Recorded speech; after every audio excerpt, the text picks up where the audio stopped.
Sveiki draugai, sveiki bendraminčiai, sveiki visi, kas mane klausote. Ir vėl aš šiandien noriu kalbėti apie tos rinkimus, apie tos prezidentinius rinkimus ir apie tą kampaniją. Visi turbūt sutiksite su manim, kad per tos 30 metų faktiškai mes neturėjome savo tokio kaip kandidato, dėl kurio mes galėtumėm dėti kažkokias tai pastangas. Na, iš tiesų, paskutinis prezidentas, kuris daugmaž atstovavo Lietuvos daugumos interesus, tai Rolandas Paksas. Visi žinome, kuo visa tai baigėsi jam, kadangi jam prezidentaujant amerikiečiai prašė, kad Rolandas Paksas leistų įkurti Lietuvoje slaptą čia Centrinės žvalgybos valdybos kalėjimą. Amerikiečiai tokį pageidavimą išreiškė per tuometinį valstybės saugumo departamento šefą Mečį Laurinkų ir Rolandas Paksas pasakė ne.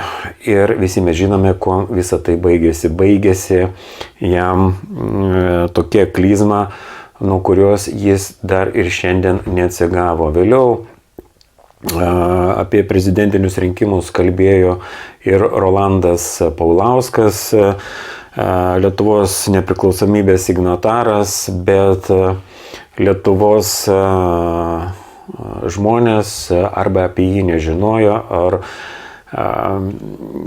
ar politiškai buvo dar nepasiruošę kažkokių tai matyti permainų Lietuvoje. Ir visi mes žinome, kuom visa ta rinkiminė kampanija Rolandui Paulauskui baigėsi. Dėl ko aš paminėjau Rolandą Paulauską, kadangi Rolandas Paulauskas, galima sakyti, buvo 100% prolietuviškas kandidatas, tiesiog iki kaulų smegenų. Lygiai panašus toksai kandidatas yra ir Eduardas Vaitkus. Galima sakyti, kad prolietuviškas, 100% prolietuviškas iki kaulų smegenų. Na, visi mes žinome, koks puolimas prieš jį dabar vyksta. Jau nekalbu apie tą sisteminę žiniasklaidą, kurį jį ignoravo ir tebe ignoruoja. O jeigu ten kažką parodė, visi mes žinome tą video iškarpą, kurioje LRT parodė visą savo tamsėje pusę. LRT parodė, iš ko jį gyvena, kas yra LRT duona. Na, vėliau buvo ir kitoks purvo pilimas, kas liečia Eduardą Vaitkų. Iš tokių žymesnių purvo pilimų aš galiu paminėti, tai Gorienės laidoje Erikas Pavlovičius užmetė tokią nesąmonę, kad Eduardas Vaitkus neva gali nuvesti Lietuvą į Rusijos glėbį. Tikrai Eduardas Vaitkus nėra to nė karto minėjęs, kad vienokia ar kitokia forma jis norėtų matyti Lietuvą Rusijos federacijos sudėtyje ar kažkokie tai politinė sąjungai. Aš tikrai to nemačiau, nors aš tikrai seku visus tos politinius pasisakymus, įvykius. Tai yra tiesiog juodosios technologijos melas ir tas tikrai nedaro garbės Erikui. Ir tai buvo ištransliuota Giedrės Gorienės laidoje. Vėliau buvo tokia tokia smulkmė. Visi matėme tą laidą su Jankūnu, kada Jankūnas tiesiog juokino Lietuvą savo klėdesiais apie Eduardą Vaitkų, ten ta istorija su lietuvišku vaistu. Ir čia tikrai nėra ką komentuoti. Tikrai sistema daro viską, kad vienaip ar kitaip pajuodinti Vaitkų ar kitaip nukanalizuoti. Kodėl jį taip daro?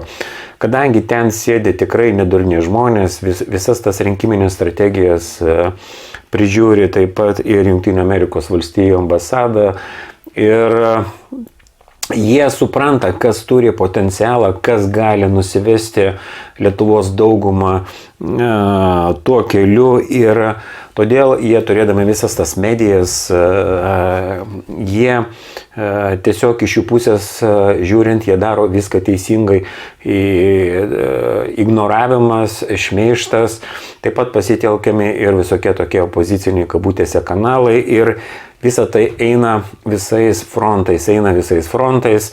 Valstybės saugumo departamentas dirba gerai, infiltruoja žmonės visokius visuomeninius judėjimus, socialinėje erdvėje yra inicijuojamos neva diskusijos, ar čia reikia tų rinkimų, ar čia Eduardas Vaitkus pajėgus kažką tai padaryti, žodžiu, visais frontais. Net ir kartais atrodo smūgiai pasipila iš tokių taip vadinamų opozicionierių,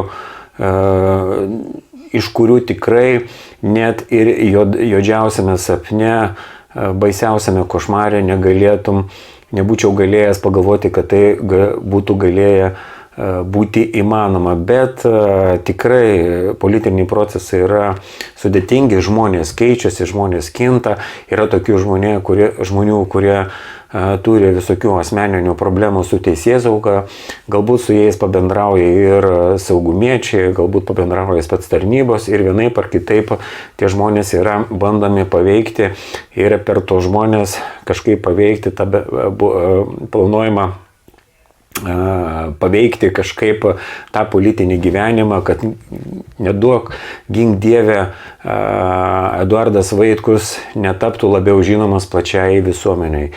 Tie, kurie stebi politinius įvykius, kurie domisi politika, tai gali pamatyti plika akimi. O geriau yra vieną kartą išgirsti pačiam ir padaryti išvadas pačiam. Aš dabar paleisiu jums dalį iškarpą iš vieno video, iš vieno žinomo visuomenėje veikėjo pasisakymą, ką jis galvoja apie rinkimus, ką jis galvoja apie tuos žmonės, kurie yra pasiruošę balsuoti už Eduardą Vaitkų, kitaip kalbant, ką šis žmogus galvoja apie Eduardo Vaitkaus elektoratą. Visi galite pažiūrėti jo video, jis ten kalba apie rinkiminę sistemą, kad rinkiminė, ta prezidentinė, galima sakyti, prezidentinė kova yra niekam verta ir visi tie žmonės, kurie eina balsuoti, yra lochai, locheliai ir panašiai. Paklausykime iš pradžių šitą video, o paskiau aptarsime, ką čia tas žmogus norėjo pasakyti. Dar kartą. Jeigu jūs iš šitų rinkimų, iš dalyvavimo juose, jūs negaunate nieko, tik tai moralinį pasitenkinimą, reiškia, jumis pasinaudojo, reiškia, jūs kažkam atidirbote, reiškia, jūs kaip lochelis, taip sakant, ant jūsų lytinio organo kažkas, nori pajodinėti. Tai buvo visiems žinomas Laurynas Ragelskis, visuomenėje žinomas kaip opozicionierius, kaip įvairių live video darytojas. Ir aš atkreipiau į tą video tikrai tame prasme, kad nesvarbu, kokie santykiai būtų tarp manęs ir Ragelskio, kokie santykiai būtų tarp Vaido Žemaičio, Lekstučio ir Ragelskio, nesvarbu, ką mes pasakėme jo atžvilgiu, ką jis pasakė mano ar Vaido atžvilgiu, tai yra visiškai nesvarbu, tai yra mūsų tiesiog santykiai. Aš turėjau labai daug klausimų dėl to, kad jis bendravo su valstybės saugumo departamento atstovais ir tai yra 100% faktas, bet palikime visus tos reikalus tiesiog šone. Aš atkreipiau dėmesį į tai, kad tai yra Lauryno Ragelskio požiūris į tos žmonės, kurie vienaip ar kitaip iš sąžinės pusės pasiruošę balsuoti už Eduardą Vaitkų. Galų gale tikrai mes turime tą žmogų, kuris tikrai yra vertas to posto, bet mes matome, kaip Laurynas kalba mūsų atžvilgių. Jis tiesiog nevengia vulgarių žodžių, tokių kaip keiksmažodžių. Visi girdėjote, kaip jis tai išsireiškė ir tai tikrai yra pagal mane tragedija. Ir nesvarbu, ką Laurynas galvoja apie prezidentinę rinkiminę sistemą, bet tikrai padarus žmogus bent susilaikytų nuo tokių komentarų tų žmonių atžvilgių, kurie pagaliau tikrai pasiryžę atiduoti balsą Eduardui Vaitkui. Nes vienas dalykas buvo nedalyvauti rinkimuose, kada nebuvo iš ko rinktis, kada mes turėjome Ingridą Šimonytę, Gitaną Nausėdą. Tikrai tada galima kelti tokius loginius klausimus, kam dalyvauti rinkimuose, jeigu nėra už ką balsuoti. Bet kada mes turime tokį kandidatą ir naudoti tokius epitetus tų žmonių, kurie žada už jį balsuoti atžvilgių, tai tikrai yra, galima sakyti, labai žema. Ar tai jis daro iš to, kad jis yra tiesiog toksai budulis, tiesiog toks nepraustaburnis, ar tai yra kažkokia tai saugumo įtaka, nukanalizuoti ar kažką pašnekėti bendra tema apie rinkimus, numušti žmonėms ūpą dalyvauti toje politinėje kovoje. Ką mes galime pakeisti savo gyvenime, jeigu mes nesieksime politinės valdžios, jeigu mes neturėsime savų kandidatų valdžioje,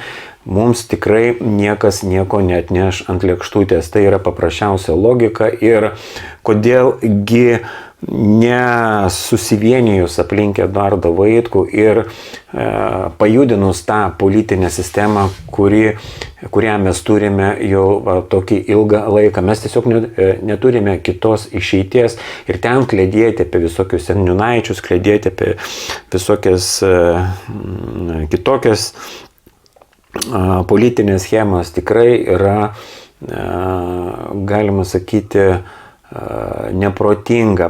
Paklausykime dar vieną Lauryno video ištrauką iš jo pasisakymą, koks yra jo požiūris į tą žmogų, kuris iš sąžinės, iš moralinių įsitikinimų pasiruošęs atiduoti balsą Eduardui Vaitkui. Laurynas kalba abstrakčiai, jis nemini konkrečių pavardžių, bet jis turi galvoje visus tos žmonės, kurie eina atiduoti balsą už savo kandidatą. Jeigu jis būtų norėjęs išskyrus Eduardo Vaitko elektoratą, jis būtų taip pasakęs, bet deja jis nemini pavardžių, vardų, viskas suplaka į vieną ir nesvarbu, ar žmogus, koks nors konservas, kuris eina atiduoti balsą už Šimonytę, ar pavyzdžiui aš, kuris atiduosiu balsą už Eduardą Vaitkų, visi mes esame lochai ir visi tie, kurie ragina, kaip ir aš agituoju, atiduoti balsą už Eduardą Vaitkų, aš pagal Lauryną esu tas, kuris joja ant žmonių geros vietos. Čia taip kaip jis vulgariai išsireiškia, paklausykime dar vieną video. O jeigu lochai to nedaro, tada jie yra priešai, tada jie yra blogi. Tai reiškia, lochai, jeigu, grubiai tariant, žiūrėkit, jeigu kažkoks sušius negali apipisti locho, tai reiškia, čia yra defektyvus lochas, blogas lochas, į tokį lochą reikia nusivalyti kojas, tokį lochą reikia apvemti, tokį lochą reikia paspirti kaip galima toliau, nes blemba galvoji, kad tu jo pasinaudosi, o pasinaudoti neįmanoma. Taip, kad nesistebėkite, kad kai jūs užduosite kažkokius adekvačius klausimus tiems, kas nori jumis pasinaudoti, ar ne, jūs gausite šlapių skudurų, šlapia mazgotę į veidą ir staiga jums, taip sakant, jūs staiga nustebsite, o kaip čia taip, o kodėl čia taip? O todėl, kad rolės yra suskirstytos, brangieji mano. Ir jeigu jums, kaip sakau, niekas nepažadėta, niekas nepriskirta ir nepriskaičiuota jūsų, taip sakant, algalapyje už šitą visą cirką, reiškia, jūs esate ten traukiamas kaip lochas. Visi girdėjote, aš nežinau, ką aš galėčiau pakomentuoti ir tiesiog skirsto žmonės į lochus ir visi jiem yra lochai, kurie va dabar vienokio ar kitokio būdu yra pakilime ir turi kažkokią viltį. Aš dabar nekalbu apie politinį rezultatą, koks bus politinis rezultatas, bet kodėl neapsivienijus palei Eduardą Vaitkų, kodėl neieškoti kažkokių ten bendrų momentų, jeigu atitinka politinės pažiūros ir atitinka tai, ką kalba Eduardas Vaitkus, bet Laurynas Regelskis savo video mini, kad visi tie kandidatai tiesiog kalbėdami, tai yra tik tai žodžiai ir niekas daugiau. Tiesiog jis visus sumala į vieną tą krūvą, visus demonizuoja ir toje jo demonizacijoje yra ir Eduardas Vaitkus. Ir ne kitaip, paklausykime dar vieną ištrauką, kuri puikiausiai iliustruoja tai, ką Regelskis mano apie mus visus, ką jis mano, ir tikrai įsiklausykite į kiekvieną žodį, ką jis pasako. Jūs dabar supratote, ar ne, kad aš šiandien varau tokią blecką demagogiją. Tai dabar patikėkit, draugai mano, kai su jumis kalba apie Lietuvos laisvę, apie suverenitetą, apie tai, kad reikia susigrąžinti valstybę, tai ten yra dvigubai labiau blecka demagogija.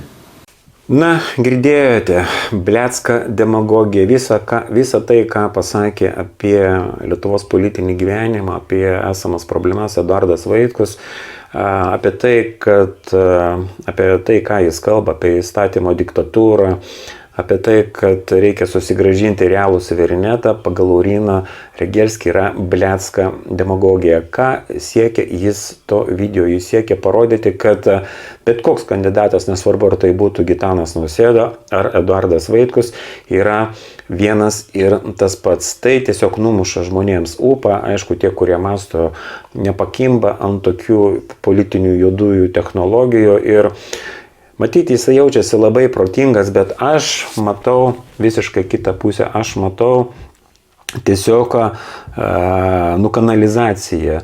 Nesvarbu, iš kur eina Vaitkaus nukanalizacija, ar iš sisteminės žiniasklaidos kažkokios ten, ar iš tų kabutėse opozicinių YouTube kanalų. Daug nereikia, kaip pamename, Erikas Pavlovičius užmetė tokia, kad Kelertas, ar ten kažkokie Facebooko veikėjai, Lekstutis, Kelertas, Lobova kažkodėl paminėjo, nuves Eduardą Vaitkų ves Eduardą Vaitkų, Eduardas Vaitkus nuves Lietuvą į Rusijos glėbį. Kas yra visiška nesąmonė, bet frazė numesta ir daugelį, kurie nelabai turi to kritinio mąstymo, jie užkimba ant tokių kabliukų, jie užkimba, gal kažkas girdėjo apie taip vadinamą prorusišką Kelertą, nors aš tikrai toks nesu.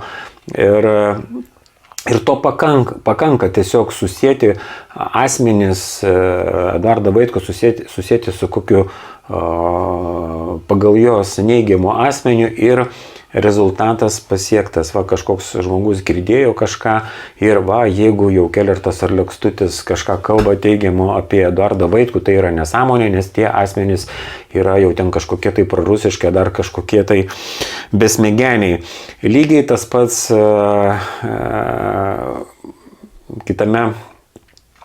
kitoje laidoje, opozicinė taip vadinamoje laidoje, buvo ir su Jankūnu. Tiesiog pametė, kad tokia frazė, kad Eduardas Vaitkus yra labai sisteminis ir toliau be jokių ten įrodymų, be jokių ten rimtų argumentų buvo pilamas purvas. Nors, kaip ir praeitą kartą kalbėjau, taip ir šiandien pasikartosiu, kad Eduardas Vaitkus siūlė Jankūnui susitikti ir padaryti laidą ir išsiaiškinti visus tos klausimus, kas buvo anksčiau su ta tema, kurioje buvo kalbama apie tą lietuvišką vaistą, kurį išstūmė amerikiečių farmacijos milžinė.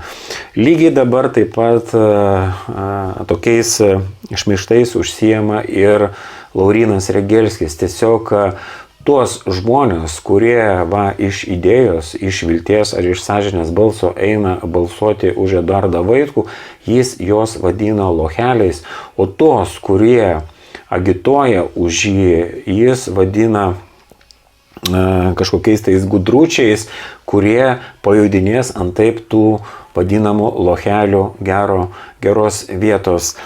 Na, tikrai šlykštu klausytis, šlykštu girdėti, bet kiekvienas, visi iš mūsų turime teisę kalbėti tai, ką jaučiame, tą, ką norime ir visą savo informaciją platinti. Man Laurynas Regelskis yra 100 metų, jis gali kalbėti dieną padaryti nors 20 video, jis turi tokią teisę, žiūrovai taip pat turi teisę jį klausyti, jį remti, viskas čia įtvarkoja, bet mano yra pareiga, jei aš išgirstu kažkokią palei mane visišką nesąmonę, visiškus kliedesius, visišką destrukciją, mano pareiga, nežiūrint, kas anksčiau buvo man tas žmogus, ar kolega, ar giminaitis, ar dar kažkoks, jeigu man sąžinė sako sakyti, kad jis kalba tiesiog kliedesius, o palei mane jis tikrai dabar užsiema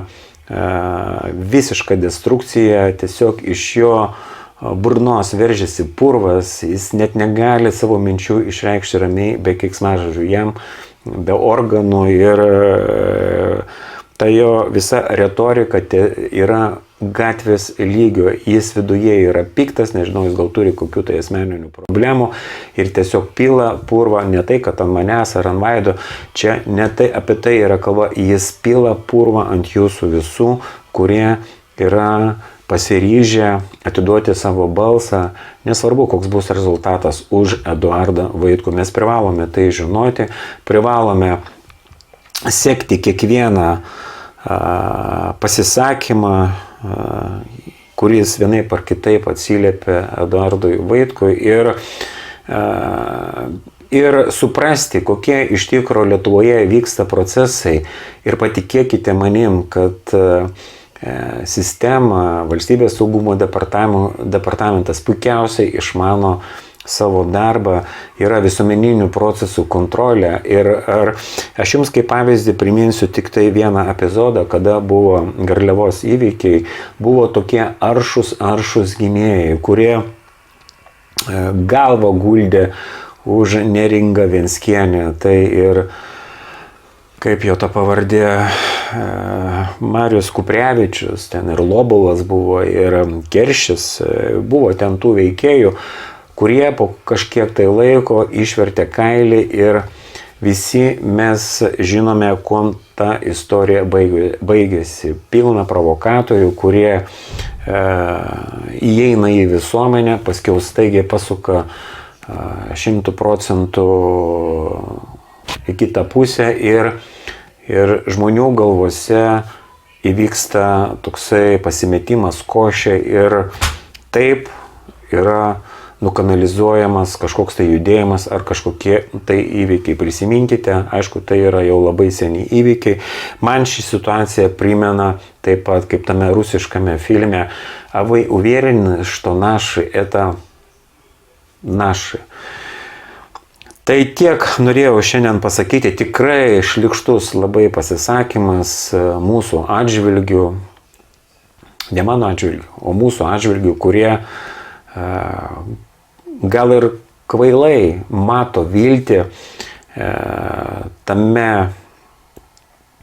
politinėme gyvenime. Ir turbūt visi mes adekvatus žmonės suprantame, kad Eduardui Vaitkui tikrai yra labai sunku toje kovoje, kada yra nelygios sąlygos, bet mes vis tiek neturime kito kelio, tik kalbėti apie tai ir, o kas daugiau mums belieka. Palei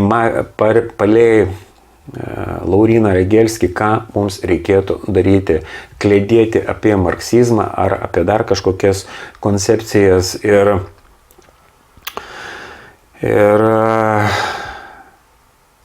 o kodėl nesusitelkus aplink prolietuvišką kandidatą, kuris tikrai mažai kalba, mažai kalbėdamas pasako esmę, pasako priežastis, kalba apie priežastis, o ne apie pasiekmes. Ir aš tai, ką išgirdau, įvardyju tokia šlykščia provokacija visų mūsų atžvilgių, kad mes kalbėtumėm apie tai, kad suabejotumėm rinkimų kažkokia tai nauda. Aišku, mes galime išklausyti tos argumentus, kad vyriausia rinkimų komisija ten daug ką klastoja, kad jie kontroliuoja pagrindinį kompiuterį. Taip, visa tai yra tiesa, bet vis tiek mes turime atiduoti balsą už Eduardą Vaitkų, kaip sakoma, kova iki paskutinio atodūsio. Kitaip mums daugiau kaip ir nepalikta, daugiau nepalikta mums niekas, ką mes galėtumėm daryti, o visa kita tai yra tik tai kalbos, ir jeigu sistema nematytų Vaitkuje tokio pavojaus, jam leistų šnekėti, iš jo šaipytųsi, bet tikrai visi mes matome, koks puolimas ir koks ignoras yra jo atžvilgiu. Tai tiek šiandien norėjau pasakyti, gavosi taip spontaniškai, nes tą video peržiūrėjau ir tikrai paliko labai negerą įspūdį. Visi pasidarysite išvadas patys ir, kaip sakoma, geriau yra vieną kartą išgirsti, negu ten kažkieno perpasakotą istoriją patikėti. Iškirpau aš tas video ištraukas, nes žinau, kad dėl laiko stokos žmonės nežiūri visų tų ilgų video. Laurynas Regelskis daro į dieną po 2-3 video, po pusę valandos, po 45 minutės, kartais ir po valandą, kas visus tos video gali pažiūrėti. O kai kuriuose minutėse žmogus pasako visą savo esmę, visą savo atskleidžia vidų. Tai tiek tada šiam kartui. Ačiū, kad išklausėte ir palinkėkime visiems mums sėkmės iki sekančių kartų.